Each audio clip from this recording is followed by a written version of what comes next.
जय हिंद दोस्तों, welcome to Galaxy Classes YouTube channel. मैं आश्रय पारासर और हम लोग कर रहे थे रीजनिंग की प्रैक्टिस।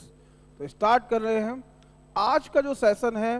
दोस्तों ये सेशन केवल थ्योरी और कॉन्सेप्ट बेस्ड सेशन है। इस पूरे सेशन में हम लोग जानेंगे क्यूब के बारे में, घन। क्योंकि जो अभी कांस्टेबल की परीक्षा हुई थी उसमें घन का एक क्वेश्चन पूछा था।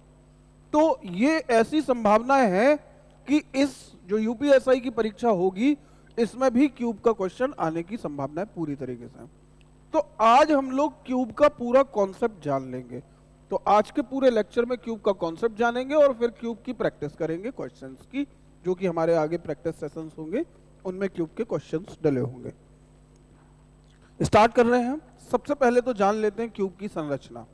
तो संरचना के बारे में अगर हम लोग जाने तो आप सभी लोग जानते हो कि क्यूब बेसिकली वही है जो पासा है। अभी पासे की क्लास भी हम लोग लेने वाले हैं। ये क्यूब है। इस क्यूब में अगर देखा जाए तो इसकी डायमेंशंस होती हैं कुछ, यानी कि बात की जाए फलक, तो एक घन में फलक यानी फेसेस कितने होते हैं? तो ये होते हैं फलक, 1 2 3 4 5 और पीछे एक छुपा हुआ है 6। तो आप कह दो कि 6 फलक होते हैं। दूसरा, फिर हमारे लिए इंपॉर्टेंस किस चीज का है? तो कॉर्नर्स।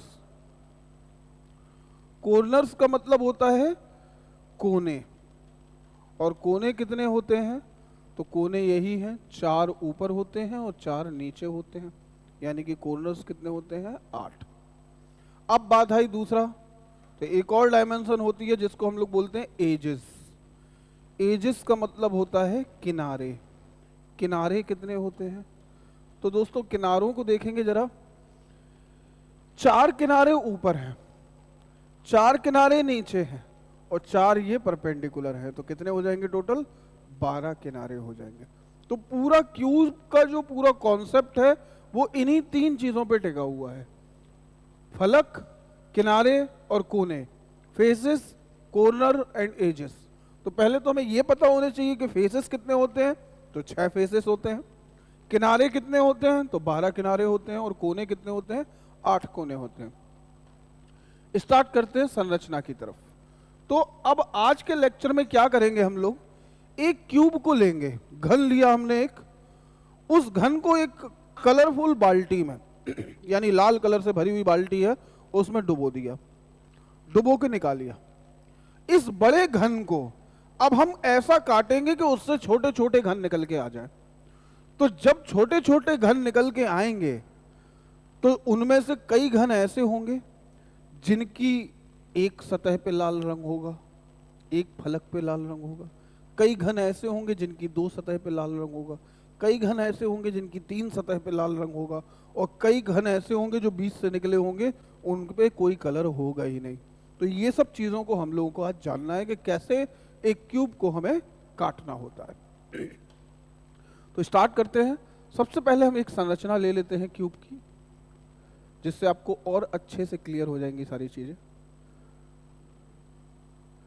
हमने ये एक संरचना ली, ये बनाया एक क्यूब। ध्यान देना, इस क्यूब को हम लोग काटने जा रहे हैं। इस क्यूब को हम लोग काटने जा रहे हैं। अगर इस क्यूब को आप काटोगे, मतलब हमने मान लिया कि ये एक ब्रेड का टुकड़ा है, और एक ब्रेड के टुकड़े को अगर आप बराबर बराबर भागों में बांटना चाहते हो तो आप उसमें कट लगाओगे।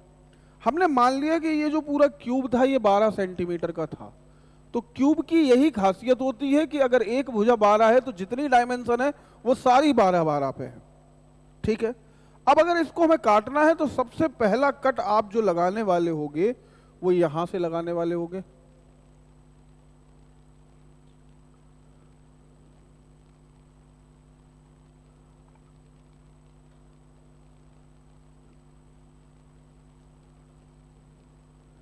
क्या हम इस पूरे क्यूब को इस तरीके से काट सकते हैं?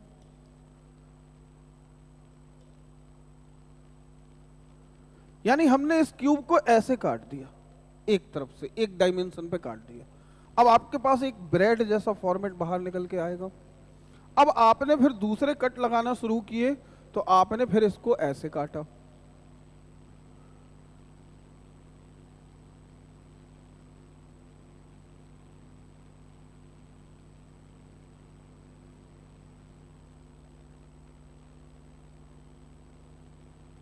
अब आपने इस क्यूब को काटा इस तरफ से, ऐसा काट दिया।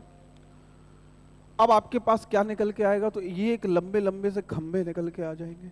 2 डायमेंशन पे काट चुके हो, अब 1 डायमेंशन और बची है। अगर इस पे भी काट देंगे तो कुछ इस तरीके से काटा जाएगा, 1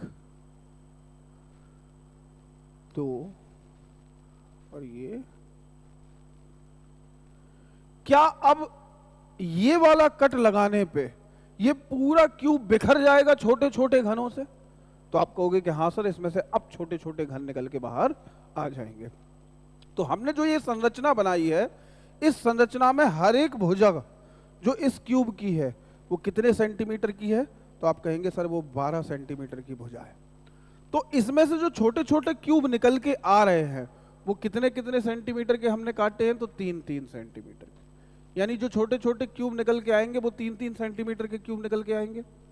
तो सबसे इंपॉर्टेंट पूरे घन में एक ही चीज होती है, और वो क्या है?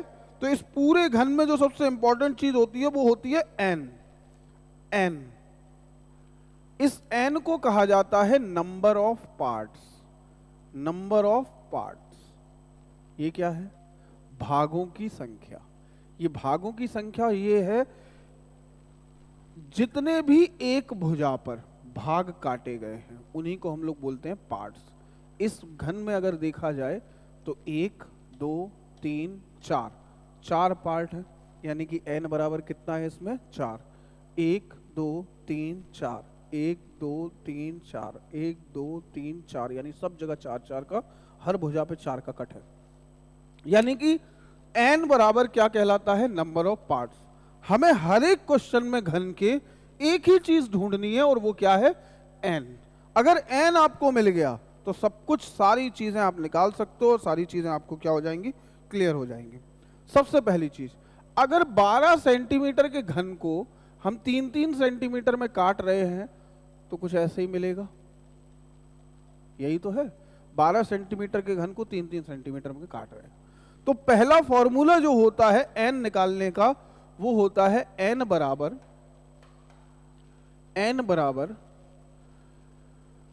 बड़े घन की भुजा, बड़े घन की भुजा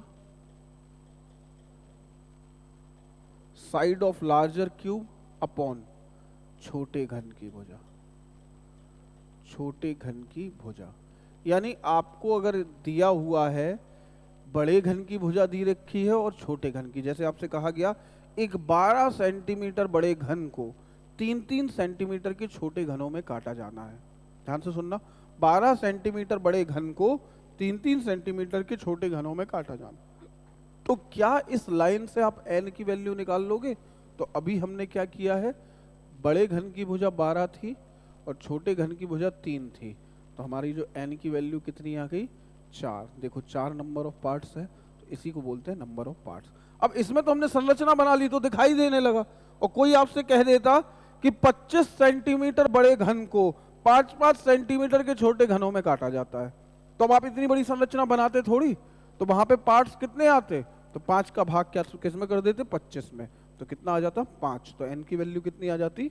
5। तो n की वैल्यू निकालने का एक फॉर्मूला ये हो गया। दूसरा, और कैसे कैसे n को हम लोग निकाल सकते हैं? तो दूसरा सुनिएगा, अब इसमें से जो छोटे छोटे घन निकले हैं, छोटे छोटे घन निकल के आए हैं, उनकी संख्या क्या होगी? यानी total number of smaller cubes, total number of smaller cubes.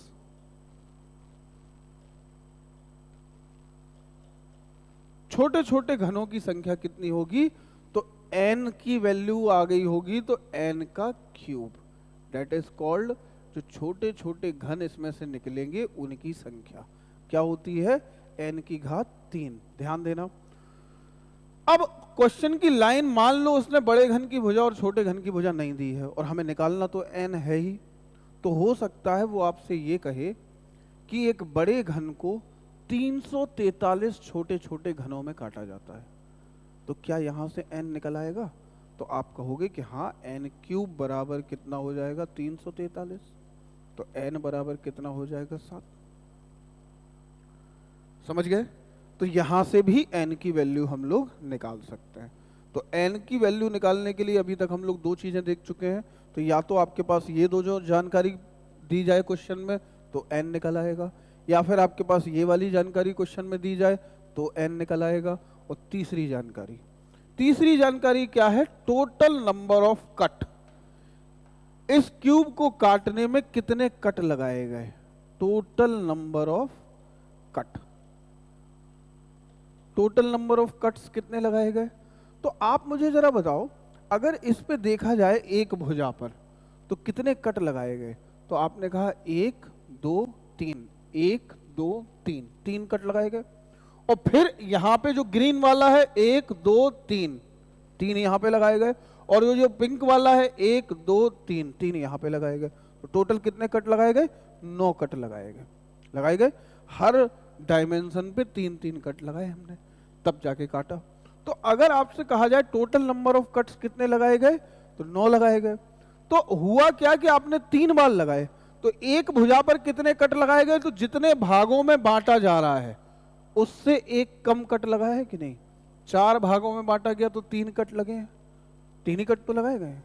अगर 5 भागों में बांटा जा रहा होता तो 4 कट लगे होते एक भुजा पर। तो एक भुजा पर कितने कट लगे हैं? तो नंबर ऑफ पार्ट्स में से एक कम कर दो, n-1। नंबर ऑफ पार्ट्स में से एक कम कर दो। ये तो हो गया एक डायमेंशन पे। कितनी बार लगाए गए? तो 1 2 और 3, 3 बार लगाए गए।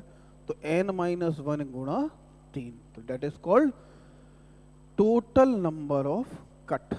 कितने कट लगाए गए? अब मान लो क्वेश्चन में आपको जानकारी दे दी गई कि एक बड़े घन को काटने के लिए 15 कट लगाए जाते हैं। एक बड़े घन को काटने के लिए 15 कट लगाए जाते हैं।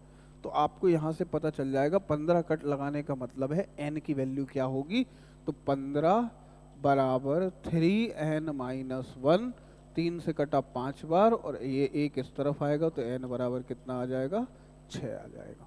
बात समझ गए? तो ये जो हमने पूरी तरकीबें निकाली हैं, ये सब किसके लिए निकाली हैं? ये हमने निकाली है n निकालने के लिए। अभी तक हम लोग किसकी बात कर रहे हैं? नंबर ऑफ पार्ट्स की। ये तो बना रखा है, वहां पे घन बना नहीं होगा। वहां पे ऐसी बातें बोली जाएंगी कि एक बड़े घन को 343 छोटे छोटे घनों में काटा जाता है। बताओ एक सतह रंगीन घनों की संख्या क्या होगी? ऐसे क्वेश्चन पूछा जाएगा।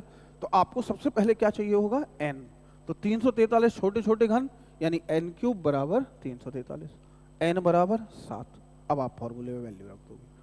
मान लो उसने कहा होता है कि बड़े 12 सेंटीमीटर घन को 4-4 सेंटीमीटर के घनों में काटा जाता है, तो 4 का भाग 12 में दे देते तो वैल्यू कहाँ आ जाती? 3 आ जाती, n आ जाता, तो आगे की प्रोसेस पूरी कर देते।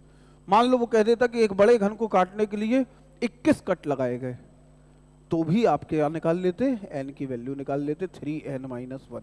भाई एक भाग पे n पार्ट है, उनसे एक कम कर दो, उतने कट लगाए जाते हैं, 3 कट लगाए जाते हैं। तो n-1 एक भाग पर 3 बार लगाए हमने, तो 3 गुणा n-1। उम्मीद करता हूं कि ये पूरा प्रोसेस आपको समझ में आया होगा, total number of cuts and आगे की कहानी। अब सब लोग हम समझेंगे इसको कि अब हमने घन को तो काट लिया और रंगा हुआ घन था, ये भी हमें पता है, रंगा हुआ घन था। अब जब रंगे हुए घन को काटा आपने और ये सारे क्यूब बिखर गए, तो सबसे पहले हम लोग बात करने जा रहे हैं corner cubes. Corner cubes, corner cubes का मतलब होता है शीर्ष घन। शीर्ष घन, शीर्ष घन वो घन होते हैं, इसमें से घन निकल आए छोटे छोटे, तो उनकी हम लोग पहचान बता रहे हैं। शीर्ष घन वो घन होते हैं जिनकी 3 सतह रंगीन होती है। कितनी सतह रंगीन होती है? 3 सतह। तो कॉर्नर क्यूब्स इसमें कौन से होंगे जिनकी 3 सतह रंगीन होगी? तो आप कहोगे सर अगर ये पूरा लाल रंग से डूबे हुआ निकाला हुआ है तो इनके जो कॉर्नर हैं, इनके जो कॉर्नर हैं, इनसे जो भी घन निकलेगा इनसे जो भी घन निकलेगा वो घन कैसा होगा? 3 सतह रंगीन घन होगा। ठीक है, कैसा होगा? 3 सतह रंगीन। इसकी 3 सतह रंगीन होगी कि नहीं होगी? बाकी अंदर फंसा हुआ है। इसकी भी 3 सतह रंगीन होगी, एक नीचे एक अंदर है। इसकी भी 3 सतह रंगीन होगी, इसकी भी 3 सतह रंगीन होगी, इसकी भी 3 सतह रंगीन होगी, ये भी 3 सतह रंगीन होगा, ये भी 3 सतह रंगीन होगा, और एक अंदर फंसा हुआ कोना है उस पर। यानी जो भी घन कोने पे लगे हैं, जो घन कोने से टूट के निकलेंगे, उनकी 3 सतह रंगीन होगी, क्योंकि उनकी 3 सतह बाहर होंगी। कोने वाले की 3 सतह बाहर होती हैं, 1 2 और ऊपर वाली 3, बाकी अंदर फंसा हुआ है। तो 3 सतह रंगीन किसकी होगी? कॉर्नर क्यूब्स की। ये बताओ कॉर्नर क्यूब्स कितने निकलेंगे? तो आप कहोगे सर जितने कोने होंगे उतने ही कॉर्नर क्यूब निकलेंगे। तो कोने हमने कितने बताए थे? तो 4 कोने ये ऊपर और 4 कोने नीचे। तो आपने कह दिया सर 8 कोने निकल के आएंगे।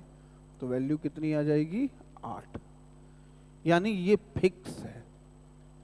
किसी भी घन को, अगर रंगे हुए घन को आप काटते हो तो उसमें से जो 3 सतह रंगीन घन निकलते हैं वो कितने होते हैं? 8 होते हैं। ये क्लियर है, कंप्लीट है। नेक्स्ट, ये फिक्स संख्या है। अगली, तो अब हम लोग बात कर रहे हैं, ये तो हो गया शीर्ष घन। अब हम लोग बात करते हैं मिडिल क्यूब्स की। मिडिल क्यूब्स का मतलब होता है मध्य घन। मिडिल क्यूब्स, मिडिल क्यूब्स का मतलब मध्य घन। ये मध्य घन क्या है? ध्यान से सुनिएगा। मिडिल क्यूब्स मतलब मध्य घन। मध्य घन वो घन होते हैं जिनकी 2 सतह रंगीन होती है। कलर, जिनकी 2 सतह रंगीन होती है। 2 सतह रंगीन, इस पूरे में बताओ कौन से वाले की 2 सतह रंगीन होगी? तो आप कहोगे कि सर यहाँ पे 2 सतह रंगीन केवल इन्हीं घनों की होगी कि नहीं, जो यहाँ से निकलेगा? जो यहाँ से निकल के आएगा इनकी केवल 2 सतह रंगीन होगी कि नहीं होगी? बाकी पूरा अंदर फंसा है। इसकी भी 2 सतह रंगीन होगी, इसकी भी 2 सतह रंगीन होगी, इसकी भी 2 सतह रंगीन होगी, इनकी भी 2 सतह रंगीन होगी, और ऐसे सब। तो वो क्यूब जो कि किनारे पे मिलते हैं, कहाँ मिलते हैं? किनारे पे। किनारे पे हैं ये दोनों। इस किनारे पे कितने मिले आपको? तो 2 मिले। 2 क्यों मिले? थे तो टोटल 4 भाग इस किनारे पे, लेकिन उन 4 में 2 कोने वाले निकल गए, तो बचे कितने रह गए? 2 रह गए। तो अगर आपसे कहा जाए हर किनारे पे यही हाल है, हर किनारे पे आपको ये मिलेंगे कि नहीं? हर किनारे पे मिलेंगे। और हर किनारे पे तब मिलेंगे क्योंकि हर किनारे पे कॉर्नर वाला तो निकाल दोगे, बचेगा केवल बीच वाला। तो अगर हम इसका फॉर्मूला बनाना चाहें तो कैसे बनेगा? आप कहोगे सर एक किनारे पे कितने मिलते होंगे? तो इसमें तो हमें दिखाई दे रहा है, तो आपने कह दिया 2। लेकिन अगर हमें दिखाई ना दे रहा हो तो आप कैसे बताओगे? तो आप कहोगे जितने पार्ट होंगे उसमें से 2 कोने वाले निकाल देना। पार्ट कितने हैं? तो n। तो n में से 2 कोने वाले निकाल दोगे। n में से 2 कोने वाले निकाल दिए, तो एक किनारे पे 2 मिले, यानी एक किनारे पे इतने मिले। टोटल कितने किनारे हैं? तो टोटल 12 किनारे हैं। तो यहाँ पे किससे गुणा करना पड़ेगा? 12 से, क्योंकि ये वाले किस पे बनते हैं? ये कॉर्नर बनते हैं कोने पे, ये किस पे बनते हैं? किनारे पर। बात समझ में आई? इसका इस्तेमाल होगा आगे। यानी कि जो मिडिल क्यूब्स है वो कहाँ बनता है? किनारे पर बनता है, यानी किनारों पर बनता है। और किनारों पर भी वहां जहां कॉर्नर के हटा दिए गए हों, बीच के बचे हैं। तो कॉर्नर के 2 तो हटने ही हैं। तो एक किनारे पर कितने भाग होते हैं? टोटल n भाग होते हैं। n में से 2 कॉर्नर के हटा दो तो जो बचे रह जाएंगे वही क्या कहलाएंगे? मिडिल क्यूब्स कहलाएंगे। और किनारे टोटल कितने होते हैं? 12। तो 12 गुणा n-2, ये फॉर्मूला हो गया। तो फॉर्मूला याद नहीं करना, बस इस बात को समझना। समझ गए? नेक्स्ट, अब बात आई अगला। अब बात कर रहे हैं हम लोग सेंट्रल क्यूब्स की। ये सेंट्रल क्यूब्स क्या है? ध्यान से सुनना। सेंट्रल क्यूब्स केंद्रीय घन, केंद्रीय घन। केंद्रीय घन का केवल और केवल एक सतह रंगीन होती है। कितनी सतह रंगीन होती है? एक। तो केंद्रीय घन वो घन होते हैं जिनकी केवल एक सतह रंगीन होगी। मुझे जरा ये बता दो इस वाले में कि ये कौन सा घन है? ये मध्य घन है, किनारे पे बन रहे हैं ये किनारे पे बने हैं, ये किनारे से निकले, इनकी दो सतह रंगीन है बस। ये भी तो फिर अगर कहा जाए सेंट्रल क्यूब्स कौन से होते हैं जिनकी केवल एक सतह रंगीन है? तो विंडो एसी होता है जैसे, तो विंडो एसी जो है दीवार में लगाया जाता है, तो दीवार में जो है दिखाई देता है तो उसकी केवल एक सतह दिखाई देती है कि नहीं, बाकी पूरा अंदर फंसा होता है। तो जो अंदर फंसा होगा भाग वो तो कलर हुआ नहीं होगा, केवल जो बाहर सतह पे एक सतह होगी वही होगा कलर्ड के नहीं होगा। इसका मतलब जो केंद्रीय घन है वो किस पे बनेगा? वो दीवार पे बनेगा, यानी सतह पे बनेगा। तो सतह पे कौन से दिख रहे हैं जिनकी एक सतह रंगीन है केवल? तो आपने कहा सर ये वाले, इनकी केवल कितनी सतह रंगीन है? एक सतह रंगीन है। तो ये कितने दिखाई दे रहे हैं? चार दिखाई दे रहे हैं। ये चार ही तो है, 1 2 3 4, यही चार तो है। तो ये किस पे बन रहे हैं? ये बन रहे हैं दीवार पे। तो ऐसे हर दीवार पे बनेंगे कि नहीं? तो इस दीवार पे भी ये चार हैं, इस दीवार पे भी ये चार हैं, नीचे भी होंगे, पीछे भी होंगे, बगल में भी होंगे। यानी दीवार पे जो एक सतह वाले हैं, मतलब ऊपर से पूरी एक लाइन ये खत्म हो गई, इसमें कॉर्नर निकल गए और मिडिल निकल गए। एक लाइन ये खत्म हो गई, मिडिल निकल गए और कॉर्नर निकल गए। एक लाइन ये खत्म करो, एक लाइन ये खत्म करो, जो बीच में बचे वही क्या है? Central cubes. क्लियर? अब सेंट्रल क्यूब का फॉर्मूला कैसे बनेगा तो ये ध्यान देंगे। अच्छा, अगर इस पूरे को मान लो एक कमरा है और इस कमरे में टाइल्स डले हैं और आपसे कहा जाए कि इस कमरे में जो टाइल्स डले हैं गिनो कितने हैं, तो आप कैसे गिनते हो? 1 2 3 4, 1 2 3 4, और 4 गुणा 4 कितना हो गया? 16। तो आपने बता दिया इसमें कितने टाइल्स डले हैं? 16 टाइल्स डले हैं। ये बात समझ गए? अब अगर हम आपसे कह दें कि भाई साहब एक लाइन हटा देना यहां से और एक लाइन यहां से हटा देना,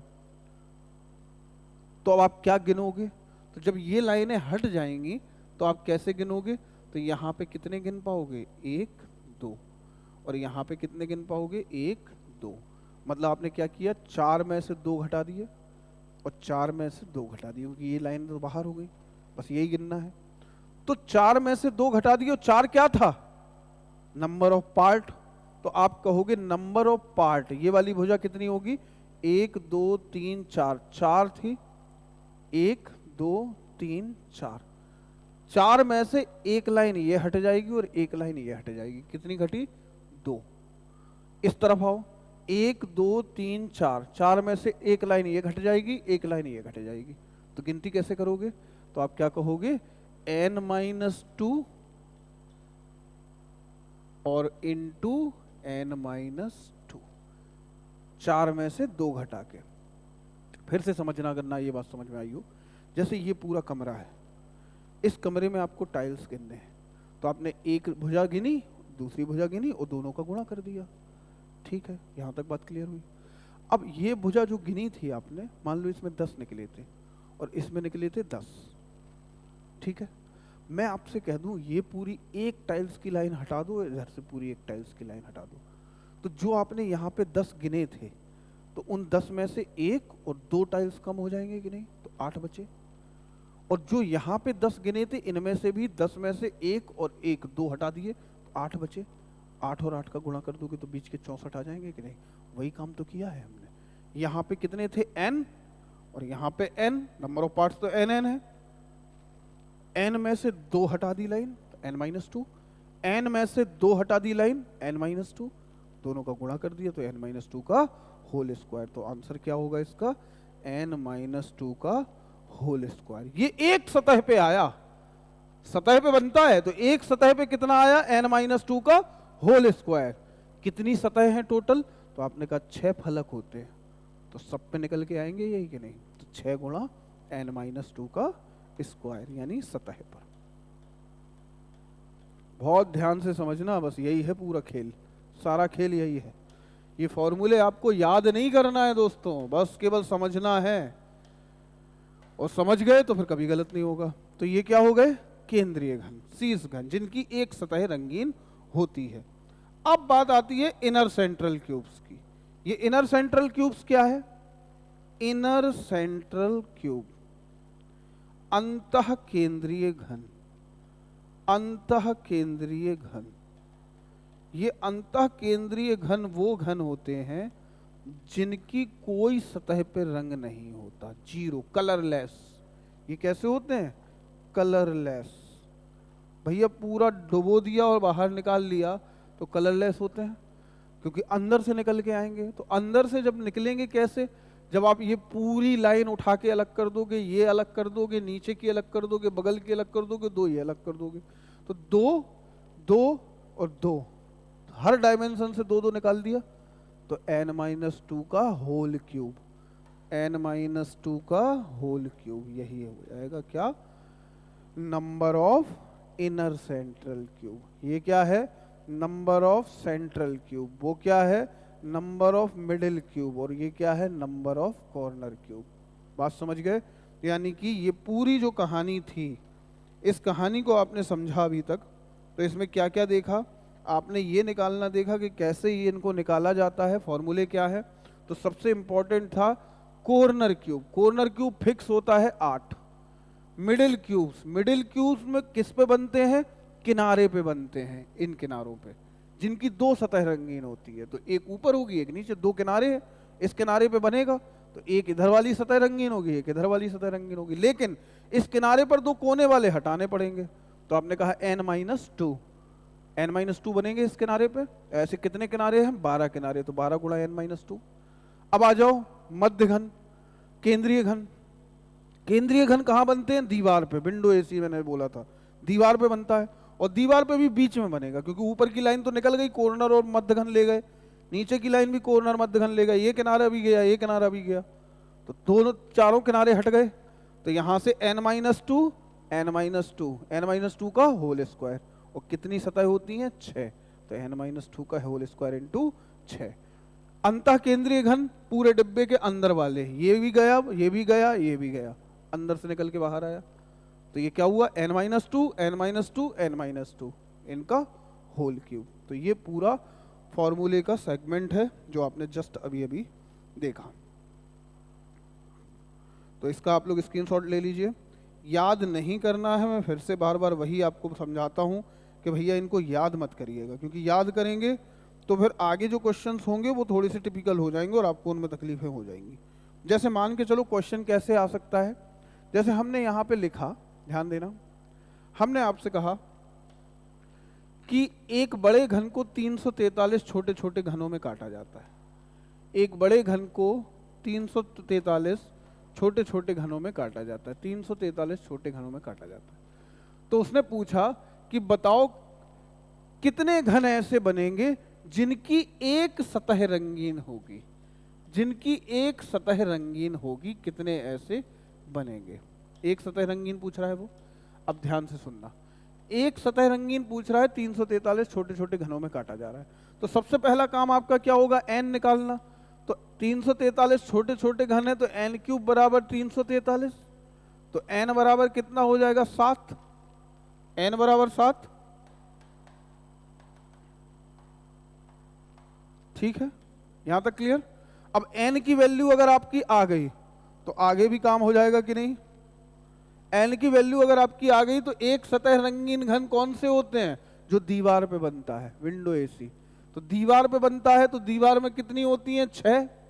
और दीवार पे बने हुए घन कैसे निकाले जाते हैं? तो n-2, n-2, एक दीवार पे बात हो रही है, तो n-2 का होल स्क्वायर। तो 6 गुणा n कितना आया? 7, 7 में से 2 गया, 5 बचा स्क्वायर। 6 गुणा 25, यानी कितने आ गए? 150। यानी 343 में से 150 घन ऐसे होंगे जिनकी केवल एक सतह रंगीन होगी। ये बात समझ में आ गई? नेक्स्ट और क्वेश्चन कैसा बन सकता है? जैसे उसने कहा कि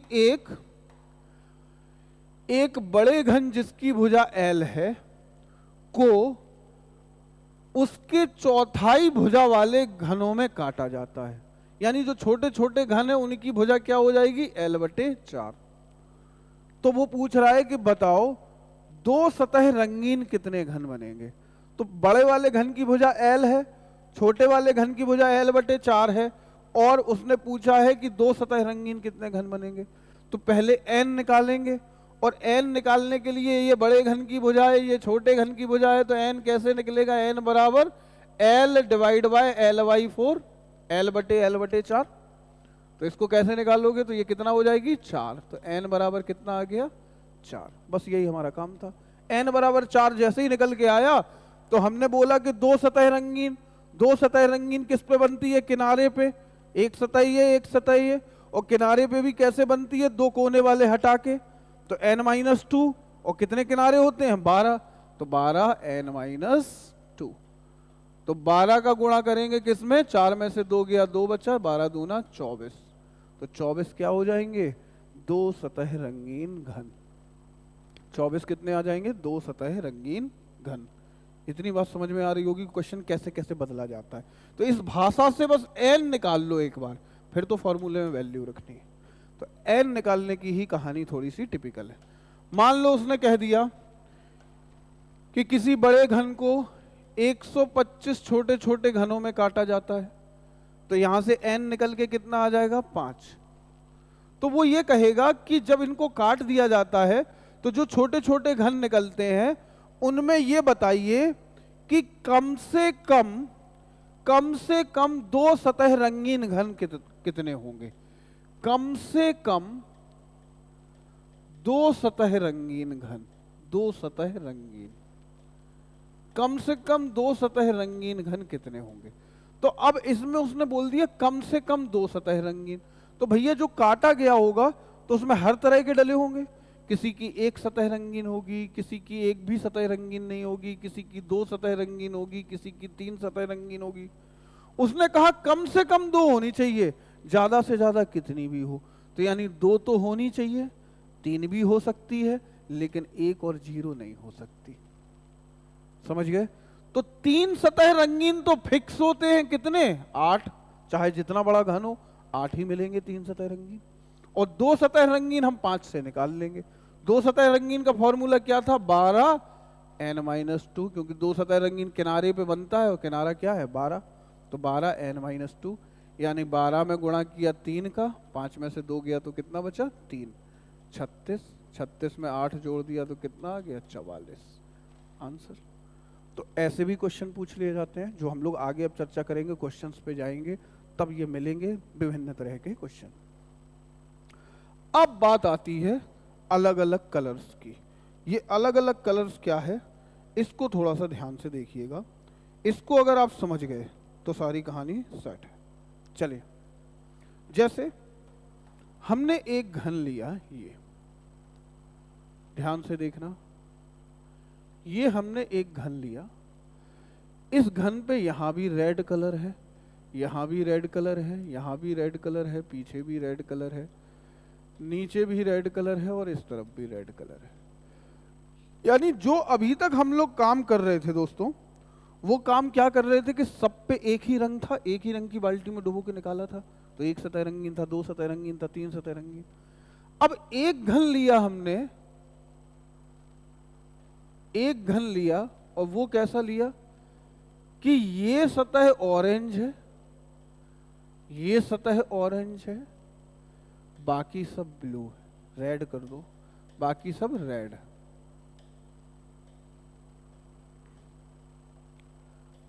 बाकी सब रेड है। ध्यान देना, यही है इंपॉर्टेंट इसके लिए। ये पूरा लाल रंग से रंगा है, और ये इसमें 2 सतह ऑरेंज है और बाकी लाल है। दोनों एक ही जैसे घन है, मतलब n बराबर कितना है? 6। हमने ये पहले ही दे दिया आपको कि n बराबर दोनों के लिए कितना है? 6 है। क्लियर? अब अगर आपसे पूछा जाए कि इस घन में एक सतह रंगीन घन कितने होंगे? एक सतह रंगीन, तो एक सतह रंगीन होंगे तो लाल होंगे, क्योंकि जिसकी भी एक सतह रंगी होगी वो लाल ही रंग से तो रंगी होगी, क्योंकि सब लाल ही लाल तो है। तो एक सतह रंगीन जो डला होगा, जिनकी एक फलक रंगीन होगा, वो लाल रंग से होगा कि नहीं होगा? ये बात क्लियर? तो लाल रंग से रंगे हुए घनों की संख्या, तो एक सतह रंगीन का फॉर्मूला क्या होता है? तो एक सतह दीवार पर बनती है, और दीवार कितनी होती है? 6, और n-2 का होल स्क्वायर। होल स्क्वायर क्यों? क्योंकि n-2 और n-2 दो लाइनें हट जाएंगी, तो n-2 का होल स्क्वायर। वैल्यू कितनी आई? 6। 6 में से 4 गया, 6 में से 2 गया तो 4 बचा, 4 का स्क्वायर 16, 16 छिक्का 96। कितने मिले? 96।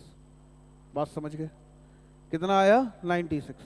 अगर हम आपसे कह दें इसमें 2 सतह रंगीन, तो दोनों ही सतह लाल रंग से आएंगी, क्योंकि लाल ही रंग से रंगा है पूरा, तो 2 सतह जिनकी भी होंगी वो लाल ही रंग पे होगी। तो 2 सतह रंगीन का फॉर्मूला क्या होता है? 12n-2 किनारे पर बनता है, तो 12 गुणा, और ये कितना हो जाएगा? 6 में से 2 गया 4, यानी 48। कितने मिलेंगे? 48। बोलो इतनी बात क्लियर सबको? क्या एक सतह रंगीन, 2 सतह रंगीन। लेकिन जब हम इस सेगमेंट पे आएंगे, जब हम इस पे आएंगे तो थोड़ा सा गड़बड़ हो जाएगा काम। वो काम क्या है? सुनिएगा। इसमें क्या होगा कि जब हम इसको एग्जीक्यूट कर रहे होंगे तो हमारे पास, जैसे उसने कहा एक सतह रंगीन, एक सतह रंगीन घन कितने होंगे, तो आप ये पूछोगे एक सतह रंगीन तो उसमें होंगे बहुत सारे, लेकिन एक सतह रंगीन जो ढेर लगा होगा उसमें कुछ घन ऐसे होंगे जिनकी एक सतह लाल होगी, और कुछ घन ऐसे होंगे जिनकी एक सतह तो रंगी होगी लेकिन वो कैसी होगी? ऑरेंज होगी। अलग अलग तरह के होंगे उसमें। तो आपने कहा कि हमें एक सतह रंगीन ऑरेंज वाले बता दो कितने, मतलब सतह तो एक ही रंगी है लेकिन ऑरेंज कितने हैं उसमें जिनकी सतह ऑरेंज हो। तो मुझे जरा बताओ, एक सतह रंगीन और ऑरेंज कह रहा है, एक सतह रंगीन जो घन बनते हैं वो कहाँ बनते हैं? तो आप कहोगे दीवार पे, दीवार पे बनते हैं। तो जिस दीवार पे नारंगी रंग होगा उस पे से जो निकल रहे होंगे वही नारंगी रंग से रंगे होंगे कि नहीं? तो आपने कहा 2 नारंगी दीवारें हैं, तो यहां से जो निकलेंगे बीच से वो एक सतह नारंगी से रंगे होंगे, और यहां से निकलेंगे वो एक सतह। तो सतह पे बनता है, ये एक सतह रंगीन सतह पे बनता है। तो आपने कहा n-2 का होल स्क्वायर तो चलेगा ही चलेगा, लेकिन कितनी सतह पे? 2 सतह पे। अब 6 सतह पे नहीं लगेगा, इसमें 6 सतह पे लगाया था। ऑरेंज कितनी सतह है? 2 सतह। तो 2 सतह पे n-2 का होल स्क्वायर तो एक सतह का है, तो 2 सतह पे कितने निकलेंगे? तो आप इसको वैल्यू निकालो, तो 2, 4 का स्क्वायर 16, 16 दूना 32। कितने निकल के आए? 32। बात समझ गए? अब एक सतह रंगीन लाल भी तो होंगे भाई, एक सतह रंगीन ऑरेंज निकाल लिया आपने, अब एक सतह रंगीन लाल भी तो होंगे। तो एक सतह रंगीन लाल निकालने के लिए n-2 का होल स्क्वायर तो एक सतह पे निकलेंगे ही निकलेंगे, लेकिन कितनी सतह पे लाल रंग है? तो 1, 2, 3, 4 सतह पे लाल रंग है, तो 4 सतह पे ये फॉर्मूला लगेगा। 4 सतह पे लगेगा तो कितना हो जाएगा? ये 4 का स्क्वायर 16, 16 चौका 64। जरा इन दोनों को जोड़ लो तो कितना हो रहा है? 96 हो रहा है कि नहीं? 96 ही थे। तो एक सतह रंगीन निकलने तो 96 ही है, तो इसमें पूरा लाल रंग से था तो हमने कुछ सोचा ही नहीं, 96 निकल के आ गए। लेकिन इसमें कुछ ऑरेंज थे और कुछ रेड थे, तो एक सतह रंगीन तो टोटल 96 है, लेकिन 32 उसमें से ऐसे हैं जिनकी एक सतह नारंगी है, और 66 उसमें से ऐसे हैं जिनकी एक सतह लाल है। तो ये इंपॉर्टेंट था। दूसरा, 2 सतह रंगीन की बात कर दी जाए, जैसे हमसे कहा जाए 2 सतह रंगीन, तो भैया 2 सतह रंगीन, 2 सतह रंगीन और वो भी एक लाल हो और एक ऑरेंज हो, रेड प्लस ऑरेंज। जरा मुझे बताओ 2 सतह रंगीन जो बनते हैं वो कहां बनते हैं? तो आप कहोगे किनारे पे। तो ऐसा किनारा चाहिए, फॉर्मूला तो होता है n-2, किनारे पे फॉर्मूला क्या लगता है? n-2, और 12 किनारे होते हैं, लेकिन यहां पे 12 किनारे नहीं होंगे, हमें वो किनारे चाहिए जिनमें एक किनारे पे लाल हो और एक पे ऑरेंज हो। तो 12 की जगह कितना गुणा होगा? तो एक किनारा नारंगी और एक ऑरेंज, तो एक तो ये है नारंगी ऑरेंज, एक ये है नारंगी ऑरेंज, सॉरी ऑरेंज और रेड, ये भी ऑरेंज और रेड, ये भी ऑरेंज और रेड, ये भी ऑरेंज और रेड, और ये भी ऑरेंज और रेड। तो टोटल कितने किनारे हो गए? 1, 2, 3, 4, 5। टोटल कितने किनारे हो गए ऐसे? 5, क्योंकि ये ऑरेंज और इस तरफ रेड है, ये ऑरेंज, ये रेड, ये ऑरेंज, पीछे रेड। इस ऑरेंज पे एक ऑरेंज रेड और ऑरेंज रेड, टोटल कितने हो गए? 3 और 3 6। तो 6 किनारे ऐसे होंगे। वैल्यू कितनी बन जाएगी? 6 गुणा n कितना है भाई? तो n है 6, 6 में से 2 गया 4, यानी 24 ऐसे होंगे जिनकी एक दो सतह तो रंगीन होगी लेकिन एक लाल होगी और एक नारंगी होगी। ये बात क्लियर? अब आपको समझ में आ गया होगा फॉर्मूले में किनारे और सतह का खेल यहीं पे इस्तेमाल है पूरा। तो आपको फॉर्मूला पता होना चाहिए, 2 सतह रंगीन किनारे पे, 1 सतह रंगीन दीवार पे और 3 सतह रंगीन कोने पे और कलरलेस बीच में, ये पता होना चाहिए। तो 2 हो गए। अब हमने कहा 2 सतह रंगीन हो और वो केवल ऑरेंज ही हो, मतलब दोनों ही सतह कैसी हो? ऑरेंज। तो ऐसे कितने किनारे चाहिए आपको कि जिसके दोनों किनारे, ऐसा किनारा चाहिए आपको जिस पे दोनों सतह कौन सी हो? ऑरेंज हो। इस पे जो निकलेंगे उनकी दोनों सतह ऑरेंज होगी। तो एक ही किनारा ऐसा है भाई साहब, ये वाला, जिस पे दोनों तरफ क्या है? ऑरेंज है। तो आप क्या कर दोगे? 1 गुणा n-2। तो कितना आ गया ये? 4। 6 में से 2 गया 4, 24 4 28 हो गए। अब आपसे कहा गया 2 सतह रंगीन हो और दोनों रेड हो, तो ऐसे किनारे चाहिए जिन पे दोनों तरफ लाल रंग हो। तो भैया अब हमें गिनने की जरूरत ही नहीं है, हमने 6 किनारे ये लिए और 1 किनारा ये लिए, 7 तो हो गए। अब बचे कितने किनारे? वही बचे होंगे जिन पे दोनों तरफ लाल होगा, 5 बचे। 12 किनारे होते हैं, 7 हम ले चुके हैं, तो 5 और बचे। तो 5 किनारे पे n-2, यानी कितना हो जाएगा ये? तो 5 चौका 20। गिनो कितना हुआ? तो ये हुआ 20, 4 24, 24 24 48, और टोटल कितना था भैया? 48 ही था। तो 2 सतह रंगीन अगर सब लाल से रंगा होता तो 48 निकल के आते और दोनों सतह लाल होती, लेकिन इसमें 48 तो होंगे 2 सतह रंगीन, लेकिन कुछ में ऐसा होगा कि एक लाल एक ऑरेंज है, कुछ में ऐसा होगा दोनों ही ऑरेंज है, और कुछ में ऐसा होगा दोनों ही रेड है। तो इस तरीके के क्वेश्चंस पूछे जाते हैं। तो ये पूरा आज आपका फुल कॉन्सेप्ट था। तो ये कॉन्सेप्ट क्लास जो थी बहुत इंपॉर्टेंट क्लास थी आपके लिए। तो इस कॉन्सेप्ट क्लास को जिसने भी देखा, अब वो जो क्वेश्चंस पे जाएगा तो उसको पूरा कॉन्सेप्ट इसका पता होगा कि हमने कैसे कैसे निकाला है इस पूरे लेक्चर में। एन सबसे इंपॉर्टेंट था। एन निकालने के 3 तरीके थे, क्वेश्चन में जो भी दिया हो उससे एन निकल आएगा। फिर उसके बाद हमने सारे तरीके के घन देखे, इसमें कैसे निकलते हैं सारे। उसके बाद हमने कुछ क्वेश्चंस देखे कैसे घुमा फिरा के पूछा जाता है, कम से कम ज़्यादा से ज़्यादा। फिर हमने ये देखा कि अगर ऐसा हो जाए कि 2-3 सतह अलग रंग से हैं और बाकी सतह अलग रंग से हैं तो ऐसे क्वेश्चन पूछे जाएंगे। तो एक बार इस वीडियो को देख लेना, नहीं समझ में आए दोबारा रिवाइंड करके सुनना, उनको समझना, देखना, सारी चीज़ें क्लियर हो जाएंगी। बहुत ज़्यादा कठिन नहीं है, अगर ढंग से देखोगे तो समझ में आ जाएगा। तो दोस्तों मिलते हैं फिर हम लोग अगले सेशन में। जय हिंद, स्वस्थ रहिए।